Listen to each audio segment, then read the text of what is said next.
Welcome back to a new episode of No. Seriously, what the fuck is happening in Darktide? And currently the answer in a meta sense is not much, but hopefully we'll see that change soon as we're due for another update before September 2025 is over. But back in June, in the Battle for Tertium update that released with the Arbites, Fat Shark finally gave us the true intended order of the missions in Darktide. More than that, they've rewritten or added new lore to some of the missions, as well as brand new cutscenes. So, let's jump into the true mission order and explore these new narratives. Obey my cat! Hit the subscribe button. The first mission in Darktide's new campaign structure is called Railroaded, and it's the assassination mission that takes place in Chasm Terminus HL 1611. This is meant to be a test of our mettle, as resident Chad Dad Morrow informs us. Seeing as how you're new at this, I reckon the best thing to do is throw you in at the deep end, so enjoy it. The heretics control the bulk of the transit mover network running through Chasm Station, moving supplies, personnel, the works. You're gonna redirect a train carrying an arch heretic and ambush him on the platform. Got it? Then let's find out what you're made of. It actually makes a lot of sense that Chasm Terminus is the first deployment we would face, because this is one of the most important districts in all of Tertium. It holds Chasm Station, which is a massive point of convergence where many of the Hive City's rail lines pass through to get to other hab zones, and it's been completely overtaken by the heretics. We actually see this happen in cutscenes and Darktide trailers when the speeding train passes through a station, spewing tox gas that infects citizens and turns them into poxwalkers. This is actually the same train we see hanging down off the rails in Chasm Terminus before the final approach to the elevator, but that's getting a bit ahead of ourselves. We're barely holding on to this district, but today's little excursion should mean that folk can breathe easier. Kill one random heretic, nothing changes. Kill 1,000 random heretics, raises a smile, but that's it. But kill the right one, it brings their operations to a screaming halt for a bit. We can use that. This mission is very much treated like Morrow showing us the ropes, explaining typical standard operations. We don't generally go in by the front door. Case in point, you'll need to use the ventilation tunnels to reach the market. Pressure airlocks help the hive maintain integrity in the event of a disaster. I can't clear you to proceed unless you're all in position. When Admonition rose up, the traitorous Moebian 6 that had been lying in wait for this moment in Tertium was ordered by the magistrate to actively help maintain quarantine and stop the spread of the walking pox. Instead, they did the exact opposite of their orders and began an all-out military siege on strategic zones of the Hive City. In this first mission, we only encounter Moebian scab enemies. There are no cultists, no monstrosities, and Wolfer doesn't even start pulling out his heavy hitters like snipers to deal with us. We're simply fighting through the scores of soldiers that have remained to defend the valuable hab zone and keep control of it. It would seem Wolfer and his masters are mostly unaware of any threat the rejects may pose at this point, and possibly are even unaware of our existence. There's the sanction redaction target. Take him out. Before disposal unit is able to even get to the best part of the song, our arch heretic is dead on the floor, and I assume the squad plays rock, paper, scissors over his body to find out who gets to pick his pockets. Then we all get a pat on the head from Sergeant Major Dad. That could have gone tidier, but she got the job done. Putting the traitor lieutenant down in the dust has thrown the occupation of Chasm Station into disarray. Breaks my heart. Vanguard elements of the Moebian 21st are moving in even as we speak. As for you, seeing as you're still breathing, Explicator Zola wants a word. Zola is our next handler as we get thrown into the bowels of the torrent, starting with the silo cluster mission called Purge and Purify. Tertium can't fight without a sustainable water supply, so guess what the heretics have gone after? The trouble's confined to a single silo, for now. The heretics are pumping their poison in from there. Get down there and deal with the demon, by any means necessary. You know how this works. The mission proceeds more or less exactly as it did normally before it was put into campaign order. We start to learn some of Zola's backstory and pick up that she knows the torrent extremely well, kill heretics, and make our way from point A to point B. Once we get on the freight elevator after the holdout halfway through the level, however, we do get a new piece of information. Intel suggests that some kind of demon is responsible for the disruption to the water supply. Relic will tell you that the creature lives somewhere out in the hourglass, and this is only a piece of its being. I'm not convinced, but be ready for anything. This is the first hint we see in the game narrative itself that establishes that the Cult of Admonition has their base of operations out in the hourglass. It's interesting that Zola says she isn't convinced because this is information she's already been exposed to. Augustine Zola used to work for the Water Cartel, specifically pledging allegiance to the Ragged King, and killed her fellow gang member and rival Mako to set herself up in a better position to gain the king's trust and favor. Once the Ragged King discovered she had been skimming money off the top and not paying out his entire cut to him, the Ragged King had his mysterious new friends who operated out in the hourglass bring Mako back from the dead and set him on Zola to assassinate her. Mako, I killed you! Should have made certain, shouldn't you?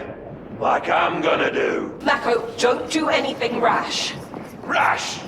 Do you know how long it took them to put me back together? What it cost? What I've seen? The Ragged King owns me now. Him and his backers out in the hourglass. Even though Zola, Rannick, and the rest of the warband don't know it yet, this strange group up high in the old freight port of the hourglass is none other than Admonition, and this encounter with the demon is the first taste we get of their presence. It's starting to look like there's more to all this than some renegade guardsman wielding a grudge. Not sure what those things were, but you can be sure it's going to be trouble. Still, clean water's flowing again, and you've given the heretics one in the eye into the bargain. We'll get the silo secured. Hopefully that's an end of the matter. I've cut you the necessary clearance for the commissary.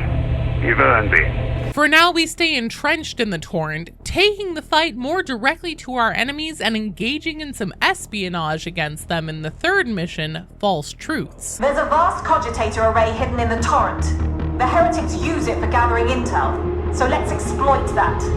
Security's no joke, but some of the ex-cartel, now Moebian lackey gun hands, will have today's cipher idents. Soon as you're inside, feed the data package into the array. They'll never know what you've done until it's too late. This is the Vigil Station Oblivion map, and like Mission 2, all the dialogue for this mission proceeds almost exactly beat for beat as it did before the Battle for Tertium campaign. The one major exception is that Rannick now checks in on us while we're going up the freight elevator. I trust these rejects are performing within acceptable parameters, Augustine? Yes, at least so far. You can expect my full report later. Excellent. A little light reading to add to the pile, no doubt. The Emperor protects. Interrogator Rannick knew nothing of the reject work release program before it began. It was something he had no say in. Bringing on the rejects was the idea of Explicator Zola, presumably born from her encounter with your particular player character on the Tankard Bastion because we saved her life during the tutorial. And I will refrain from pointing out how much sense that doesn't make. Actually, it's gonna bug me if I don't. Okay, so at the end of the tutorial, when Masozi pulls up, we see the characters from the cover art of Darktide step out of the back of the Valkyrie. Now, presumably these are rejects, not only because they're the poster children of a whole damn game with the tagline "Rejects will rise," but also after the tutorial when our characters attend the pep rally, these same characters are actually seen in the cutscenes in prisoners' garbs. So, they're part of the rejects that didn't start until after Wolfer was broken out of the Tankard Bastion, but then they're brought in by Masozi to the Tankard Bastion to help us make our escape right after Wolford was sprung out. You see the problem here, I'm sure. Anyway, back to the matter at hand. Rannick is a salty bitch who's jealous that Daddy Grendel seems to like Zola more than him, so of course he's all up in her business and thinks that our crackheads are utterly worthless. But he couldn't be more wronger. Would you look at that? Another successful mission. I guess Zola might have been right about you after all. The Walter cartel's certainly seen better days. No tears from me. Nasty fighters from what I've heard, so it's just as well we're not taking them on at the same time. Still, they can rest easy knowing they've helped us feed the heretics a bunch of bad intel. Should make things easier for us in the coming days. I can't argue with that. We have Morrow's approval, which is all I need. Also, we're good enough to send in to kill arch heretics, so we can't be that bad. You're heading into the torrent. Rannick's identified a target that wants eliminating. The target's turned an enforcer station into a private bolt hole. Ironic or what? Go in through the sewers, find your way up to the streets, execute the target, don't let me down. On to mission 4, called Enforcer's Siege. This is the Torrent assassination mission. Let's play a little game. I'll put a countdown on the screen, and when it says go, I want you all to shout out what happens in this mission. Ready? 3, 2, 1, go!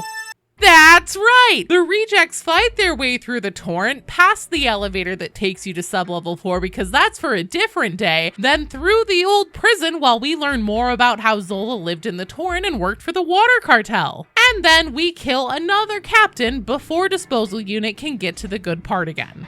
But this time, we get congratulated by the big cheese himself in the mission debrief. It seems that for once, dear Augustine did not exaggerate. There's one arch-heretic fewer among the living.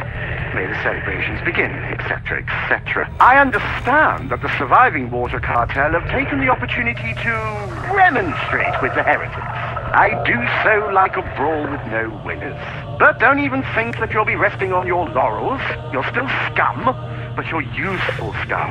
In fact, I think it's time you introduced yourself to Hadron. I'm sure she's going to simply adore you. This debrief, brought to us by Rannick, makes it clear that this campaign story wasn't really written or designed with the Adeptus Arbites in mind. Even a man of Rannick's rank and stature would be taking a considerable risk to himself, calling an agent of the Lex useful scum. There is good news, however. We get to officially meet Hadron, but unfortunately, we have to do quarantine breach with Hestia Prime first before we can have Hadron lead a mission. Rannick's idea, bastard. This is the Hab Draco mission, which features Hestia Prime, the woman who runs the penance counter, and 2 members from Tertium's noble houses, Mamselle Durilia of House Barquette and Sire Mangolin of House Margrave. These are the 2 most important noble houses in all of the Moebian domain. House Margrave is the ruling house of the entire domain, with Atoma Prime being the capital seat of power. But Margrave wasn't always the one in charge. Thousands and thousands of years ago, all the way back in M35, House Barquette actually held the seat of power for Lord Moebian and pushed Atoma to complete environmental collapse by directing it in more of an industrial-focused direction. The overall narrative for this mission is that the 2 noble houses are sitting in to get a pulse on exactly how the Inquisition is attempting to handle and reverse the tide of the heretic invasion, and their main liaison throughout the mission is Rannick's protege from the Adeptus Ministorum, Hestia Prime. Hestia's reason for being here becomes obvious immediately. She is meant to be a chastener against the representatives of the high houses of Tertium. Atoma's 1% wastes no time in making their feelings known about their perceived capabilities of our rejects. If this strike team's appearance is of any indication, this mission is already a failure. And as our operatives plod their course through Hablock Larynx and Hab Draco, the Mamselle and Sire routinely chime in, blaming the common people themselves for the plight they found themselves in. Thankfully, Hestia is having none of it. I see some battle damage, but the neglect goes deeper. The inhabitants were forgotten. Little wonder they grew desperate. I have a confession to make. For the longest time, I kind of hated Hestia, not because of any glaring problem with her, other than she just feels like she doesn't really have a personality or character, period. I always thought of her as two-dimensional, the narrative equivalent of malto meal, jammed onto the Morningstar because Fat Shark wanted a character that made the thematic concept work of completing penances to track if we paid for our sins. But her leadership in this mission actually demonstrates one defining quality she has that doesn't just set her apart from the rest of Darktide's cast, it's actually pretty rare in Warhammer 40,000 in general. Hestia doesn't hate the humans that were for falling to chaos, at least not the common poor citizens. And when I say the humans that were, I mean the people that existed before they were either seduced by the promises of Nurgle's cult or whose faith had corroded to such a point their souls were infected with a disease that turned them into shambling slaves of rot. She abhors what they've become, absolutely, but she treats the situation these people found themselves in with understanding and respect. Hestia is a woman who cares about the people, a humble practitioner who truly embodies what the Imperium should be striving for in their faith to the Emperor. That's precisely why she was chosen for this mission. She's not afraid in the slightest to make clear to the highest seats of authority exactly how they have failed their duties to their people and the Emperor. And you know what? I respect her as a character a lot more for it. Anyway, back to the wholesale slaughter. We scan some people puddles, dodge and weave through gunner gauntlets, do some gardening, and Morrow tells the psychopaths in finery to get stuffed when they say the entire sector needs to be purged, including the people still living there. Just another day in the service of the Inquisition. That one got a bit hairy by the end, didn't it? Still, he went in, did the job, and got out alive. Not everyone does. Chances are you won't next time. That phage tree's a nasty business, but you've given us the keys to a permanent solution. At least, so Karib says. Not that I understand every second word he uses. Either way, you've put Wolfer's nose out of joint, and that makes this a good day, whatever comes next. I believe in this cutscene, this may be the first glimpse we get of either Rinda or Roden Karnak. From what little you can make out of the screen, it looks like it may be Roden, so that's kind of neat. Next! This train holds a special consignment pertaining to matters you would not understand, and that I do not care to explain. Your task is to secure the train and forget that you ever undertook this mission. If you do not do so voluntarily, I'm sure that Stephanie will oblige. And here's where things finally start getting interesting. Not only do we finally have a mission given to us by our favorite tech priest Hadron, but this mission has also been given a clear purpose. There's something on board the train in the consignment yard, something of great importance and interest to the Adeptus Mechanicus. So interesting and so important that we're to forget we ever even went on this job. In fact, it's so top secret that even Rannick doesn't know what Hadron is after or that this mission was even happening. I assume it's only through his devices spying all over the Morningstar that he caught on when he overheard Hadron giving us our mission briefing. So of course, he has to butt in. I seem to have forgotten authorizing this mission. Alas, heavy hangs the head of Ivan Rannick. Established protocol clearly allows for autonomy in pre-approved, pre-designated areas, such as this. Poetry. Sheer poetry. The things you do to otherwise ordinary words. But I suppose you may proceed.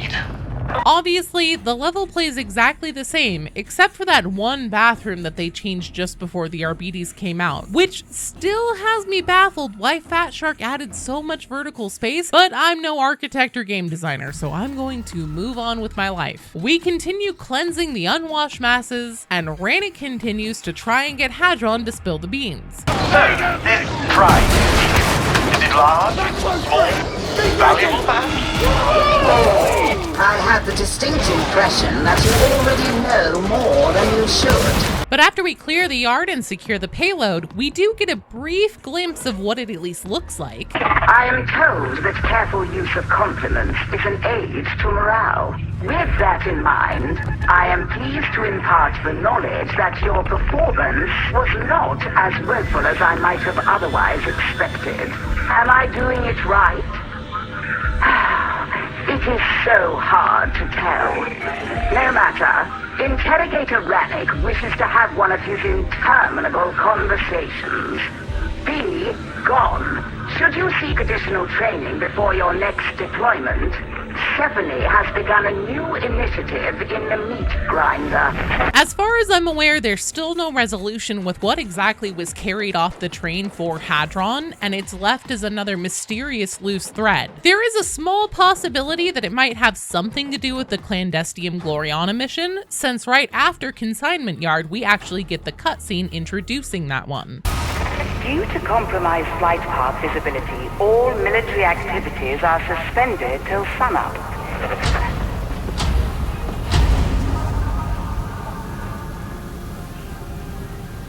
Morning Star. This is working.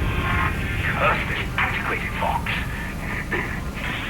I have vital information for techno-archaeologist Hadron Omega 77.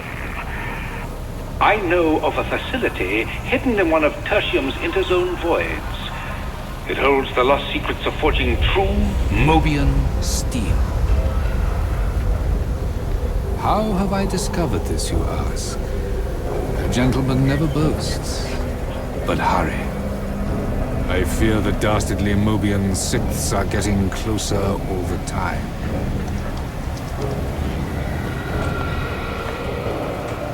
But before we can embark on our clandestine clandestium, we must first free the people of Tertium from the heretical broadcasting out in the hourglass. If heavy metal was where the mission's narratives finally got different enough to be interesting, Mission 7, Vox Ghosts, is where they get real good. Admonition have gained control of a complex transmission station in the hourglass. Its heretical broadcasts are undermining morale in that region, and even causing some to question their faith. Zola's line right there is telling us that this broadcast is not just a standard signal interruption. The preachings of Nurgle are so powerful, it's spreading the walking pox disease by corrupting the souls of those whose faith in the Emperor has been shaken. Terminate the signal and gather intel on the point of origin. We need to know where it's coming from. You are not welcome here. This is the domain of the faithful. This is why I say this is where it gets real good, because Fat Shark rewrote the mission narratives for the Hourglass mission, and the Mysterious Cultist is back. This is the character that we had heard from the Terror in the Dark event during the summer of 2024, who would usher in Rinda Karnak to dispose of us as the reveal that she was not actually dead, and instead now the Herald of Admonition. I've seen the intel reports. Which are you? Garkle? Cathoris Grinnell? Mox Arian? Eli Barthos? Skarkle, Cathoris Grinalt, Moxarian, Eli Barthos. Finally, I have names to add to my stringboard. Ermal is a name we already know. The mysterious woman with medical knowledge who likes to tinker biologically. The woman who performed Rinda's surgery after the Orthus offensive. The Ermal who has mad experiments go awry. Had to feed off the Dragonda Street Temple. One of Ermal's experiments got out of hand, so they say. I suspect she's the mysterious voice we hear throughout the Dark Communion talking to Wolfer, and one of the 3 leaders of Admonition. No more hiding in shadow. The 3 shall meet. Cathoris Grinalt is also a name we're already familiar with. Lector Cathoris. If Lector Cathoris bids it be done, then so shall it be. He's a presumed leader of the Cult of Admonition as well, and Lector is not his name, it's his title of position. A Lector in this context is a member of the church who reads or proclaims scripture to the followers of the congregation, most likely based on the same position within the Catholic Church. So Cathoris Grinald holds this position and is likely a high-ranking member of the cult that is considered an expert in translating and reciting scripture from their heretical texts. As for Mox and Eli, we have yet to get any information about who those 2 might be, but I await more reveals with great anticipation. I'm going to continue playing all the relevant conversations between Zola and the Mysterious Cultist and break them down. My name is not for you, Augustine Zola. I see your heart, and it is empty. threats don't frighten me. They will. I am a herald of rebirth, and you will come crawling, weeping, begging for my forgiveness. These are the followers with whom you would remake the world, O Herald of Rebirth? Disappointing. Such magnificent arrogance! Your fall from grace will be exquisite. You are a native of Atoma, are you not? Hard to believe that we have not crossed paths before. It's a big world, and I do not consort with heretics. Is that doubt I hear? Perhaps you are not as blind as I thought. This is where things start to feel like the Mysterious Cultist has some kind of personal knowledge about Zola. She has intelligence on Admonition, sure, that's the Inquisition's main job, but how would he guess she's a native? The Imperium is vast and has countless humans. Then again, he did know her first and last name. If he knows of Wolfer, which likely he does given that Wolfer is in charge of the Heretics' military presence, perhaps he knows that Zola is his sister and takes interest in that. The complex isn't far, but you'll have to fight your way through this shanty town. It's near, if you wish, but these people are free. Can you say the same? Here is a fantastic demonstration of the blind manipulation those who turn to chaos fall victim to. These buildings are similar to the cobbled, precarious buildings found down at the bottom of the Hive City in the Torrent, the very district that Zola is from. Here in the Hourglass, people likely have very little protection from the harsh elements of Atoma, especially when dust storms and other extreme weather rolls in. There's also no apparent source of water. Life for those who are lucky enough to still be technically alive is likely quite difficult here, and their daily routine is the same as it would be in the Militarum, standing guard of strategically important locations just because someone above them said they're important. The furthering of Admonition's goals won't enrich their lives in any meaningful way. Even if we assume that at the end of Darktide Admonition wins, it would mean an excruciatingly painful death of nearly everyone at the hands of demons, including these dregs of the cult. The spoils of victory aren't to be shared with them, just as it is in the Imperium. To think you were so nearly one of us. Perhaps you may yet be so. Wasted words.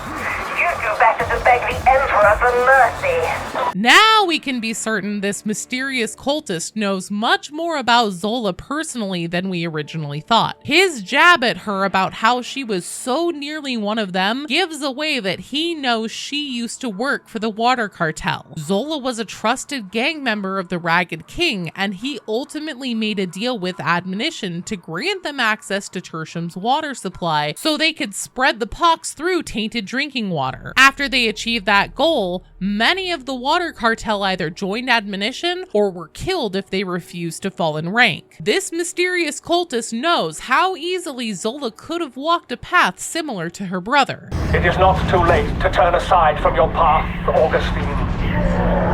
The grandfather loves you. I doubt that. But Zola is clearly less than impressed. The demon of the sands bars your way. Turn back. Accept its mercy. Alright, so this thing that pops up everywhere is apparently called the Demon of the Sands. That still doesn't explain why it's somewhat mechanical, but I don't think the cultist is going to be answering any of my lore questions anytime soon. The other part of what he says that gets my head tilting to the side is he tells us to accept its mercy, which is a pretty obvious euphemism for allowing it to kill us. And I'm just over here wondering how? What's it gonna do? Stare at us to death? Is it deadly because it spreads the pox and Nurgle's corruption? Because at this point, we've wrestled a couple plague ogrins and basically dropped down and rolled around in all the goo from Ermal's phage tree, and we're totally fine. Zero infection, zero corruption. Does the Demon of the Sands have more to its body than what we see? Can we see that, please? I'd like to find out which part of this thing is actually dangerous. That's it! Hit the linkage! I want to trace that signal's origin. If Zola gave us this instruction in versions of the mission before the new campaign rewrite, I missed it because this stood out to me. Zola wants to trace the signal's origins, which hasn't come up since. Just thought I'd point that out in case it becomes a plot point that gets glossed over in a future mission intro. This has changed nothing. We will meet again. And the Mysterious Cultist signs off with a stereotypical, "I'll get you next time, Zola." By decree of the Adeptus Administratum, all citizens are to resist. All citizens are to obey. And so the heretic Voxcast falls silent, and the blessed word is restored. Still, you achieved your usual glorious body count. Seriously, I'm almost very slightly impressed. But if we ever doubted the presence of some kind of cult on Tertium, we can consider those doubts laid to rest. This bears careful consideration indeed. Given your performance, I've cleared you for access to Sir Melk's Requisitorium. Do make yourselves useful to him. I very much appreciate that Fat Shark clarifies what felt like a jarring gap in the warband's knowledge compared to ours as the audience in the Dark Communion mission, when it seemed like everyone was taken by surprise that there was a cult working alongside the Moebian 6. It's now established point blank that they do realize there is definitely a cult at work, mostly because now a ranking officer of the warband has spoken to one of their presumed higher-ups, which is enough to fill in what felt like a plot hole. High fives all around. On to mission 9. Ominous sire be praised. Tertiary assets have located a foundryplex in the interzone void. With access to such facilities, we can produce the Moebian steel of old, rather than the substandard modern formulation. Initiate contact with our informant, follow his instructions, and wake the foundryplex. Understood? The official name Fat Shark has given this mission is Ice Trap. It's exactly the same as it was before the campaign. Once you finish the mission though, we get into the Traitor Curse update after the mission debrief. You continue to almost completely fail to disappoint. Well done. The secret to Moebian steel is at last within our grasp, though I do not expect you to comprehend its wonder. But you might have arranged to leave this swagger down there. The Morning Star is no place for this individual, no matter what loyalties he claims. I am certain that I am not alone in this opinion, which I suppose makes for a pleasing change.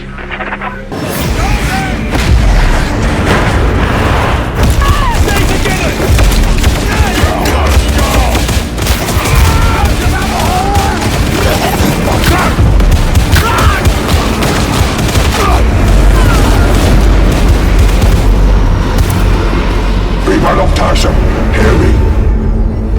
We are the Moebian 6, returned and redeemed. Their chains no longer bind us. Their bastions can no longer hold us. Once we were lost, like you, blinded by faith and acceptance. Only when our eyes were opened did we truly see the lies for what they were. We are your sons. We are your daughters. We have come home. It is our solemn pledge to bring about a new and glorious age of freedom and prosperity. Join us and cast off the falsehoods of the yoke. Enough of that heretic filth. Right, listen up. We got a well-trained traitor army on our hands, and this Wolfer fella seems to be at the head of it.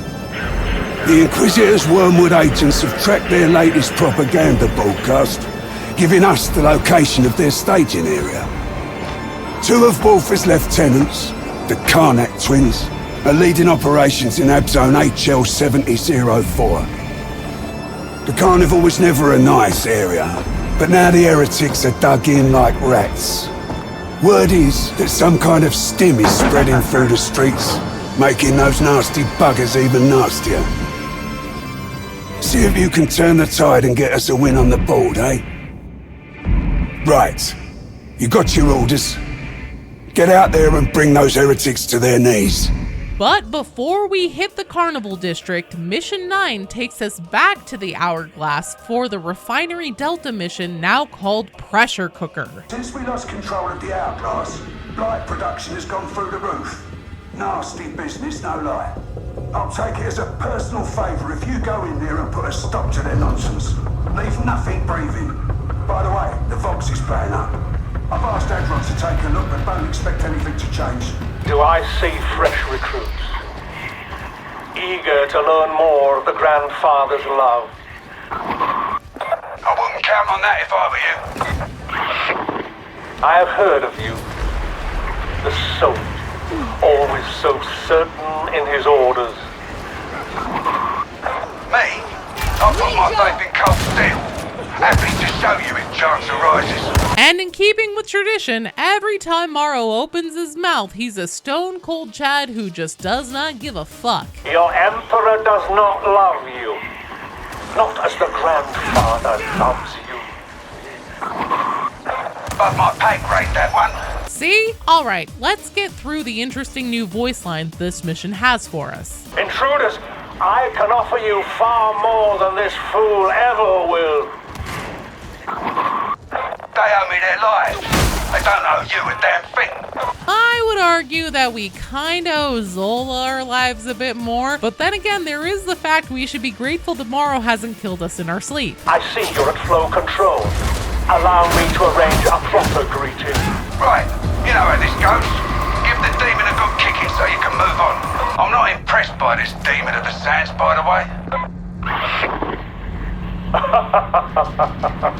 What concern is that to me? My strike teams have been blowing chunks out of it for months. Thought you might care a little. Alright, so we know that from the time the first mission takes place in this campaign to now, our strike team has been active, and these 9 missions have taken place over months, not just days or weeks, but also not as long as years. Not exactly the most insightful, but it's still something helpful to help give us an idea of a timeline. Look at his face. Not exactly clean living.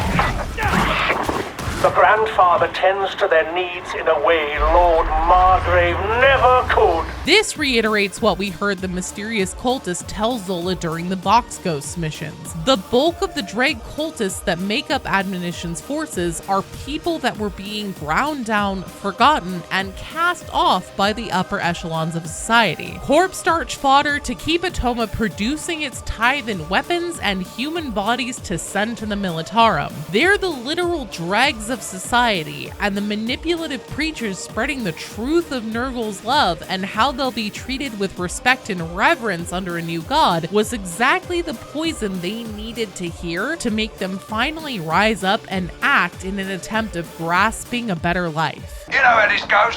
Set data interrogators on those incubators to start building the pressure. You cannot do this! It is the highest of blasphemies! Out of all the things we've done, blowing up the tanks here finally gets a reaction out of the cultist. Obviously, the mission brief tells us that they're incubating a new strain of virus. However, you can tell there's clearly bodies in these pods. Is simple incubation of new strains all Admonition was doing? I have some theories about this, but I'll be saving that until after I see what Fat Shark has cooked for the 2025 Quarter 3 update that should be coming soon. Back in the mission, our operatives are about to have the happiest moment of their lives. That's that then. Good work. Proud of you. Dad said he's proud of us. I promised myself I wouldn't get emotional. Well, that got the cultists so good and stirred up, didn't it? I reckon they thought they were safe up in the Hourglass. Glad to prove them wrong. I doubt this will keep the blight production halted forever, but given how things are right now, I'll take all the victories I can get. I hear Hedron has a little something she'd like you to take care of. Just be careful. She's a bit... well, you'll find out. Just keep your mouth shut and nod when she speaks.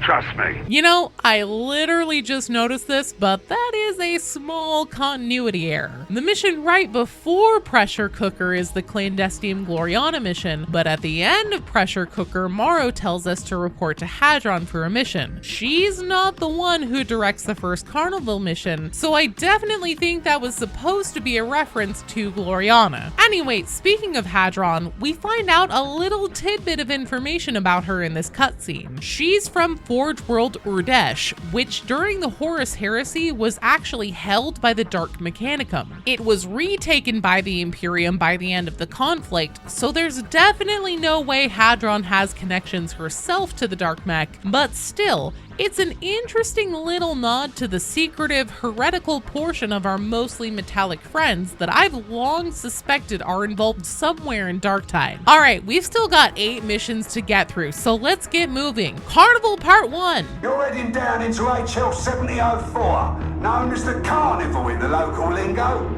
If you can't buy something there, it ain't for sale. Moebians have the place on lockdown. Anyone still alive down there is either a heretic or damned by association. The local amphitheatre's a crossroads for all the district's illegal trade, including the Moebians' illicit stims.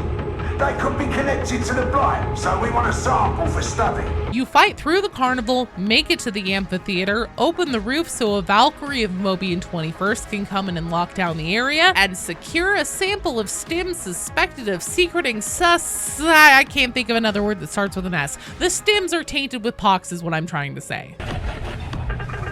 Another bad day for Wolfer, another good day for us. He can't be happy that we've shut down his stim pipeline. He's been pulling in the big guns. You've met him already. Rodin and Rinda Karnak. Nasty pieces of work and no mistake. Crossed paths with them briefly a while back. They were mean then, and Throne knows they'll only be worse now. Still, with the stim safely undercarved by the Moebian 21st, that's another weight off my mind. More key pieces of information. Just under Captain Byron Wolfer, we see the name Rix Gorton. This must be Colonel Gorton, leader of the Moebian 6th Regiment that we know was present on Nox Alpha as they slipped into turning heretic. We learned about him from the story the hidden Martyr Skulls tell us. There's one Martyr Skull hidden on most levels in Darktide, and when you pick it up, you'll get a part of the Moebian 6th story about their time on Nox Alpha. Gorton eventually disappears after spending time around the mysterious, creepy priests that show up on the planet, and no one knew what became of him. But apparently, our Inquisition warband has data on him, so perhaps he's no longer missing. At the end of this debrief, Morrow tells us that the Moebian 21st is guarding the tainted stim samples and keeping them safe. I'm sure that they definitely won't start taking them, not realizing what they are, unwittingly turning themselves into groaners infected with the walking pox. Oh. We've followed up on the source of the blighted stims, and wouldn't you know, it's an obscura den down in the carnival. Make no mistake, this is the heart of enemy territory. Every man's hand, tentacle, or unidentifiable appendage will be against you. We can't cut the stim supply, but we can learn from their operation. So get in, have a poke around, and grab me some juicy intel. We run through the Carnival District again, get our Vox signal scrap code attacked by the heretics when they try to ambush us, track down where the stims were being produced, discover that they've been in production a lot longer than the cult uprising has actually been going on. Ranick and Morrow scratch their heads over that one, and we blow up the main production tank. You know, if this streak of success continues, I may have to start learning some of your names. Thankfully, that day remains far in the future. It seems that Wolfer and the Karnak twins are the heart of the Moebian invasion. Thought will be given to removing them. We shall have to proceed with the utmost care, however. Wolfer may look and talk like a brute, but I've learned the hard way that it's better not to judge by appearances. We'll speak again, I'm sure. Or at least I'll talk and you'll listen. The Emperor protects. Oh, right. And I forgot to mention that Rodin or Rinda Karnak will jump you and say boogity boogity boo at some point in both the first and second Carnival mission, introducing them and how deadly they are separately, foreshadowing their upcoming boss fight. I have something special for you today. Wormwood agents have confirmed the location of the Karnak twins, two of Wolfer's key war leaders. The twins have made something of a name for themselves since returning to Atoma, and they have a body count to match. If anyone knows where Wolf is hiding, it's them. Take them down, but leave one breathing. I want a prisoner capable of talking. We can't risk Wolf knowing we're coming, so this mission is strictly off the books. Get in, get one of the twins to volunteer, and do the Emperor proud. Mission 12 is called Out for Blood, but for those of us who have been playing Darktide for a long time, we know this mission as the Orthus Offensive. It's a linchpin mission in Darktide's story, and now that we've gotten significantly more information about our characters since it came out, it's now much more clear exactly what's happening in this mission. Explicator Zola has secretly pulled our operatives to go to the Torrent, where intel indicates that the Karnak twins are currently roaming around. Interrogator Rannick, Zola's supervisor in the absence of Grendel, orders her repeatedly to call off the mission because the Karnak twins are too deadly and it won't be possible to engage with them and take one alive. Zola ignores Rannick, claiming that she has Grendel's blessing to proceed as she sees fit, and once tensions get to a boiling point between the two of them, it becomes obvious why Zola is so insistent on the mission succeeding. When Zola went to the Tankard Bastion and came face to face with Byron Wolfer, and he walked away and let her live when by all accounts he should have killed an agent of the Inquisition then and there, Zola's intuition began to tell her something that she could not bring herself to believe. The arch-heretic Captain Byron Wolfer, leader of the heretical Moebian Sixth, is actually her brother that was conscripted into the Militarum and then never heard from again, Tiburon Zola. Driven by desperation to know the truth, but afraid of Rannick or Grendel finding out before she can know for sure, she pushes her boundaries of permission. However, Zola isn't wrong that the success of this mission would be a boon to our warband's efforts. Rannick stupidly intervenes, removing Zola from leadership and confining her to quarters while he discusses her insubordination with Grendel. For reasons that still make no sense to me whatsoever, because it was his entire shit fit over us not fighting the Karnak twins, he insists our characters proceed and face off against the Karnak twins, where we emerge victorious and Roden Karnak dead, while Rinda Karnak is not quite dead. I suppose all's well that ends in something other than complete and utter failure. The fall of the Karnaks has only intensified the cultist's fervor. I wonder why. Understand that while I am pleased at how you acquitted yourselves, Augustine will be stepping back from operations while she renews her perspective. We may be an unusual little band, but there must be discipline even here. Hopefully I won't have call to remind you of that. The Emperor protects. I'm not even gonna touch this right now, because this post-mission cutscene isn't the important part. In a brand new piece of story, immediately after this mission debrief, we get to see some of the Moebian Six's time on Nox Alpha.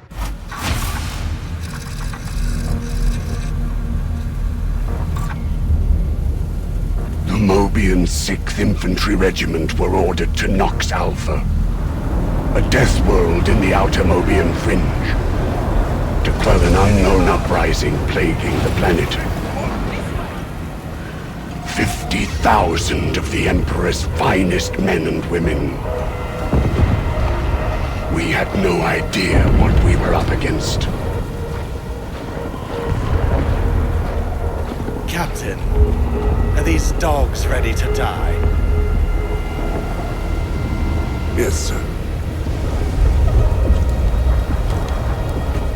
I don't know what's worse, the enemy or that carking Commissar.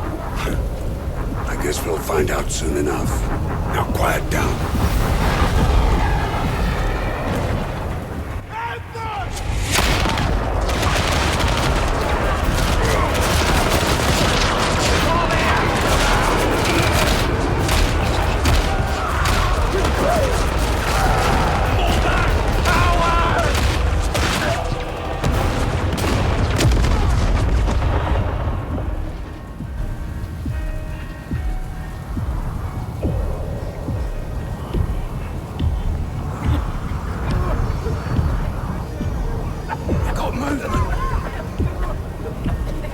Defeat was inevitable. We prepared to sell our lives for the Imperium. But as despair festered, a stranger walked among us.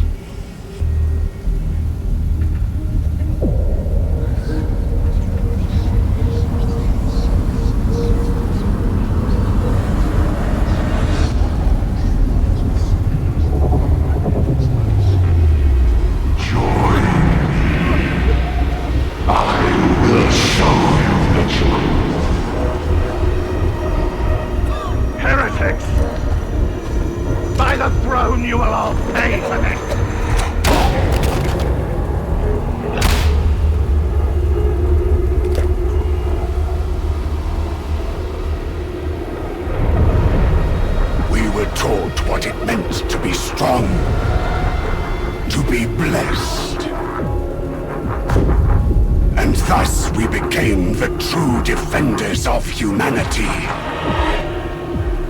How will your false emperor protect you now? We see Wolfer and the Moebian 6 before turning to chaos, and Commissar Magsen, the infamous man who treated the soldier like dogs and was responsible for as many of their deaths as the enemy. And who were the Moebian 6 fighting on Nox Alpha? We can't see, but there is one telltale sign. The fact that laser fire is volleyed at them is a strong indication that the Moebian 6 are here fighting most likely a different Traitor Guard regiment. If you never notice, Admonition never uses las weapons. It's exclusively found within the Moebian 6. That's because typically las weaponry is found within the Astra Militarum in 40k. There are exceptions, of course, but most often it's their standard equipment. Still without a clear answer as to who the enemy is, we see that they're effective enough to be killing one of the top military regiments of the whole Moebian domain in scores. Morale hits an all-time low, and what's left of the 6th, staggered by disease and exhausted from non-stop combat, resign themselves to death on this hell world. But instead, from the other side of the trenches, a mysterious figure that is likely one of the strange priests Wolfer and Colonel Horton take into their company extends a hand across enemy lines, offering the soldiers an opportunity to slip out of death's grasp and join him. They take it, and before Commissar Magsen can execute them as heretics, Wolfer, now unrecognizable from having his face eaten away by the caustic environment of the planet, shoots him dead on the spot. The fate of the Moebian 6th is sealed. Our orders are to drive the heretics from a designated sector of Throneside. There is an old Aegis station in Enclavum Barros. We take it as our beachhead and hold for reinforcements. Interrogator Rannick entrusted me with this mission. I speak with his voice as he speaks with Grendel's. Do not forget that. Mission 13 is called No Quarter and has us cutting through Throneside to retake a station formerly held by the heretics to be our new beachhead from which other troops will deploy into the rest of the sector. Another acceptable outcome. I'm starting to think I'm being set up for some kind of terrible joke. However, with the Aegis station back in the Moebian 21st hands, we can look at expanding our efforts in Throneside. I trust that my protege was both commanding and discreet. I guessed, of course. I see everything. Never forget that. It's good to have reliable underlings, I find. Do bear that in mind. I have high hopes for Hestia, and for you, the Emperor protects. This creates a more secure point to push out into Archivum Sycorax, which is exactly where we go in Mission 14, Spy Hunt. All signs point to the Moebians not working alone in this little disaster. They've got help on the inside. Fortunately, the shifting battlefronts have opened up access to Archivum Sycorax. Once you're in the deep archives, your servo skull will help you dig up the dirt. She's a handy lass. The purpose of this mission is to try and determine who the informant is within our warband that is feeding information to Wolfer and the Moebian 6th heretics. If you've played through Darktide enough to either grind a character to level 30 or completed the campaign, you know it's Mara Vinci, the woman who runs the commissary counter in the Morningstar. Fun fact, in the new cutscene about Wolfer and the Moebian 6th time on Nox Alpha, this soldier all the way on the left looks strikingly similar to to Mara. As for the mission, we of course successfully fight our way through Throneside into the Archivum and collect all relevant data to provide our superiors so they can find the rat. I don't know any more than you do about this supposed traitor, but you've made war for an unhappy man all over again, and that's good enough for me. You're starting to make yourself a bit of a reputation. Rennick almost did that thing that looks a bit like a smile. Only for a bit, mind, and he went straight back to staring at his data slate. He's been doing that a lot lately. Could be something, could be nothing. But I'd keep your head down if I were you. You'll thank me later. Rannick's tense disposition could mean a lot of things. Is he seeing the information that Wormwood operatives are going dark one by one, signaling that something terrible is soon to come? Is he poring over information that he's collected from spying on everyone in the Morningstar? Did he get his test results back from his doctor? I don't imagine you're expecting me, my darlings. But let's make some trouble, shall we? The Moebian sick, scruffy-looking ruffians they are paying off their sympathizers. Grendel's spies say it's a haul of prismata crystals, and I want them. Hot foot it to the meeting point, acquire the crystals, and we'll be best mates. You want that? Something that the campaign has helped make more clear is exactly what's going on in Mission 15, titled Stolen Goods. Before the battle for Tertium, it was often a question I'd see a lot about this mission, wondering what was going on with the crystals and who's giving them to whom. It felt a lot more nebulous before the game had a proper narrative threading the missions together, even if it is loosely. But now that we have an introduction over time to the heretical forces, starting with the Moebian 6th and then later on adding Admonition, it makes it a lot more clear that the sympathizers the Moebians are planning to pay off with the prismatic crystals are in fact none other than the Cult of Admonition. But Admonition ain't getting them because we're too damn good. I confess that I'm somewhat conflicted. I know that Morrow gave you one of his little warnings about loyalty, betrayal, and woeful inevitable consequences, but still you decided to swan around like a pirate at this Hallowite woman's request. Melk I'll deal with later, but make no mistake, you work for me. Not the Commodore, not the ship mistress, not Hadron, not Swagger, not even Morrow. Me. I do hope our working relationship isn't going to end with me manfully refusing to shed a tear over your executed corpse. The Emperor protects. Rannick's superiority complex is showing again. I can't help but notice that he omitted Zola from his list of people that we, quote, don't work for. I'm 50-50 if it's because it would potentially cause confusion since Zola directly recruited us and there seems to be some question of chain of command between Rannick and Grendel when it comes to Zola and who she actually directly reports to, or if it's because Rannick just assumes it goes without saying that we don't work for Zola because he believes she's clearly his underling. Whatever the case, I don't really care. He's salty. He can go out into some salt flats and die salty about it. I'm sure there's plenty on Atoma. You're playing courier. We've got an encrypted report needs transmitting to a listening station up in the Big Black. It can't be sent from the Morningstar, so we need an alternate method. A ground-side complex dish.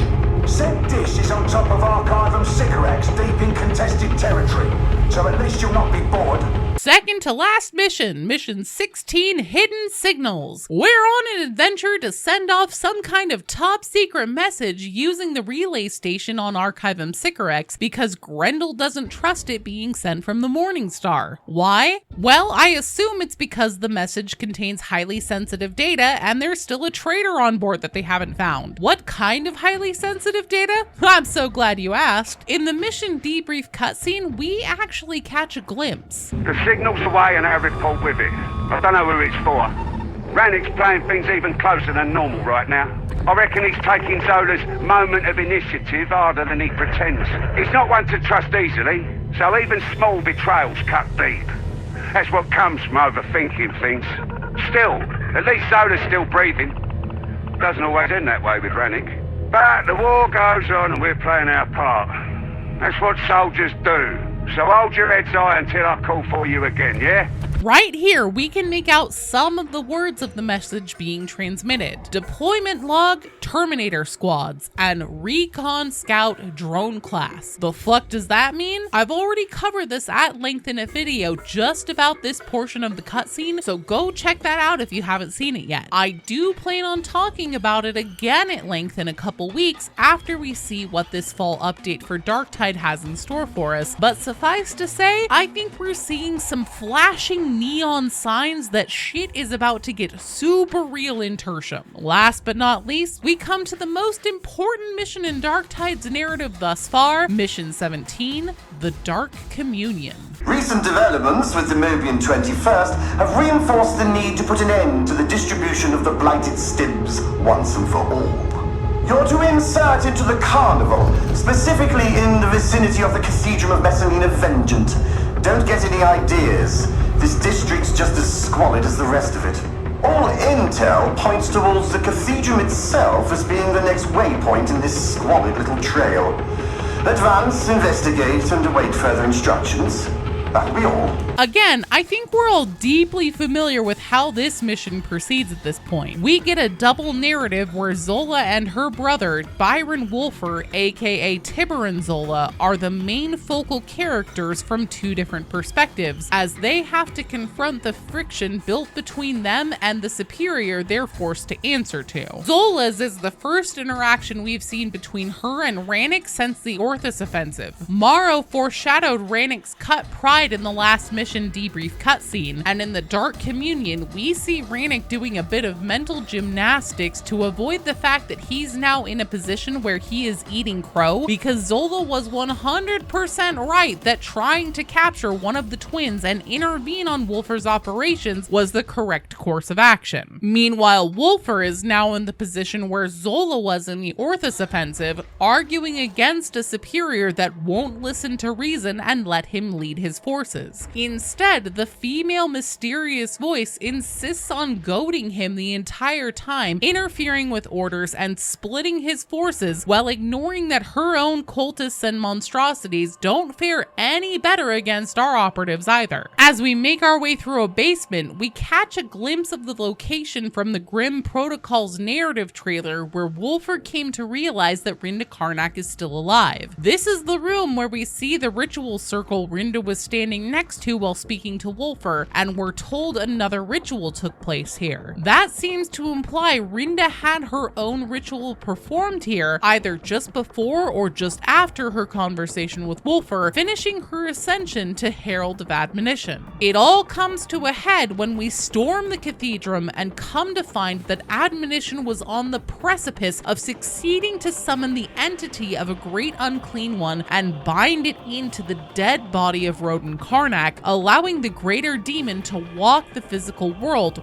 right under Rannick's nose. But by the grace of the Emperor, our intervention is able to stop them before this ritual is able to be completed, and the Warbond vows to get to the bottom of what Admonition was trying to do, because presumably they don't have decades of Black Library books and codexes at their disposal that can just spell it out for them. Were I a man to deliver thanks or hearty congratulations, I'd offer both. Once again, you had to fend for yourselves on a mission gone awry, and performed with gusto. Not only did you put an end to the ritual, but we also have a name to put to our pains.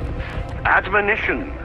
Their motives and goals may remain opaque for the moment, but names hold power. For the record, I'm still not going to trouble myself to learn yours. However, you may consider me gravely impressed. You can be sure I'll find work for you again soon. And that's it.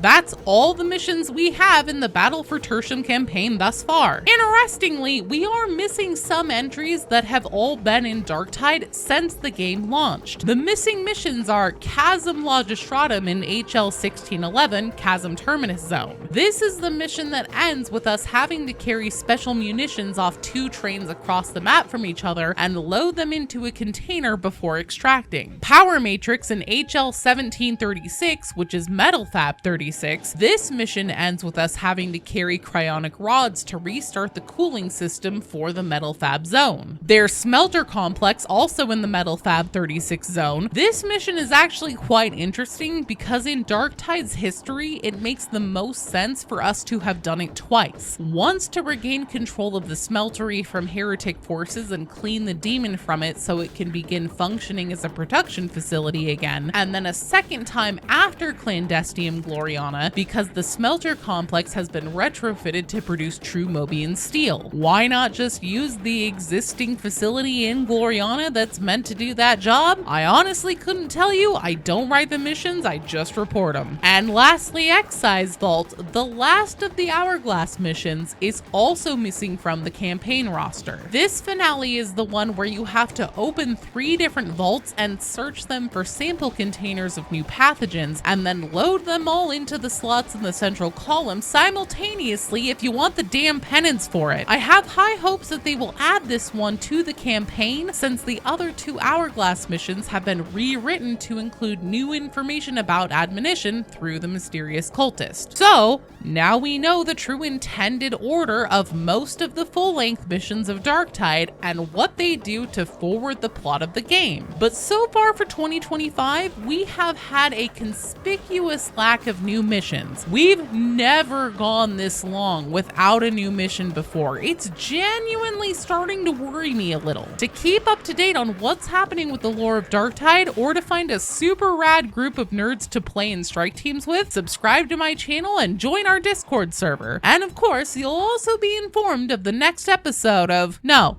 seriously, what the fuck is happening in Darktide? Watch those news feeds for the next update announcement, and I'll see you out there against the Darktide. Thank you so much for watching and for your support. Special shout out to my top supporters, Leah S., Andrew Brown, Cabus, Rich, William McQueen, Ben, Darkslide, Cameron, Commander Orf, Ginge Dread, Yellow 13, Ripped Limbo, El Zunix, Epic Gamer, Cthulhu 625, Mr. Schrodinger, Spazatron, Jason Clark, Hee Hee, Mateo, CT5334, Evan Berger, Yin, Bad Cat, Sexy Rotfly, Kron Chaos, Daniel Gerber, The Thunder Guardian, Aubrey Bessie, Freedom Frank, Macrove, and Big Guy.